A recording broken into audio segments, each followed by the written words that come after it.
যিসকলে ভাৰতৰ নিমখ খায় পাকিস্তানৰ গুণগান গায় কাকো এৰি দিয়া নহব সবৰে ঠেং ভাঙা হ'ব সবৰে ঠেং ভাঙা হ'ব সেই কাৰণে সকলোকে যিসকলে ভাবিছে পাকিস্তান জিন্দাবাদ দি বাছি যাম মই তেওঁলোকক কৈছো এখন লাচিতৰ দেশ এখন চিলাৰায় দেশ আমাৰ দেশক জুনে আক্ৰমণ কৰে লাচিত চিলাৰায়ে যেনেকৈ কচু কাটা দিছিলে আমিও কচু কাটা দিম লাচিত বৰফুকনৰ কথা উল্লেখ কৰিছিলো লাচিতৰ সুবিশাল প্ৰতিমূৰ্তি আমি যেনেকৈ যোৰহাটত স্থাপন কৰিছো তেনেকৈ 100 ফুটতকৈ ডাঙৰ মহাবীৰ চিলাৰায় প্ৰতিমূৰ্তিও আমি বঙাইগাঁৱত স্থাপন কৰিবলৈ সিদ্ধান্ত গ্ৰহণ কৰিছো যাতে চিলাৰায় শৌৰ্য আৰু বীৰ্য আৰু তেখেতৰ প্ৰেৰণা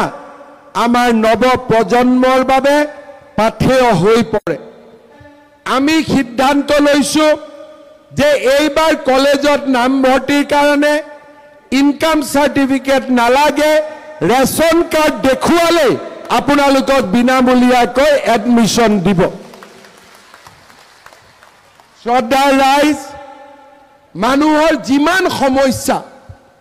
সেই সমস্যাবিলাক সমাধান কৰিবৰ বাবে আমি চেষ্টা কৰোঁ এইবাৰ আমি আপোনালোকৰ কথা শুনি এইবাৰ জিঅ' টেগিং কোনে কৰিলে জীৱিকা সখী বাইদেউসকলে কৰিলে কোনবাই টকা পইচা লৈছে নেকি এইবাৰ লৈছে নেকি আৰু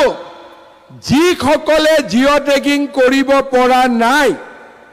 10 মেৰ পৰা 20 দিন আপোনালোকে সময় পাব নিজৰ জিঅ' টেগিং নিজে কৰি ল'ব পাৰিব কাকো সহায় ল'ব নালাগে যাৰ জিঅ' টেগিং হোৱা নাই যি বাইদেউসকলে কৰি দিলে যাৰ নিজৰ জিঅ' টেগিং হোৱা নাই সি নিজে জিঅ' টেগিং কৰিব পাৰিব নিজে নিজৰ পইচা খাব নেকি নিজেতো নিজৰ পইচা নাখায় নেখাব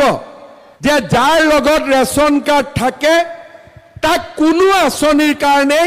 ইনকাম সাৰ্টিফিকেট খুজিব নালাগে ৰেশন কাৰ্ড মানে ইনকাম সাৰ্টিফিকেট 1 অক্টোবৰৰ পৰা আমি আপোনালোকক কম দামত ৰেশন কাৰ্ডত দালিও দিম চেনিও দিম আৰু নিমখো দিয়াৰ আমি ব্যৱস্থা কৰিম ভাল হ'বনে বেয়া হ'ব লুঙিতকৈ ভাল নে বেয়া মুছুৰীতকৈ ভাল নে বেয়া মই আপোনালোকক গেছৰ চিলিণ্ডাৰ 1 অক্টোবৰৰ পৰা 650 টকাত আপোনালোকক দি দিম যাৰ যাৰ প্ৰধানমন্ত্ৰী উজ্জ্বলা গেছৰ কাৰ্ড আছে তেওঁলোকে গেছ 250 টকাত ঘৰত পাই যাব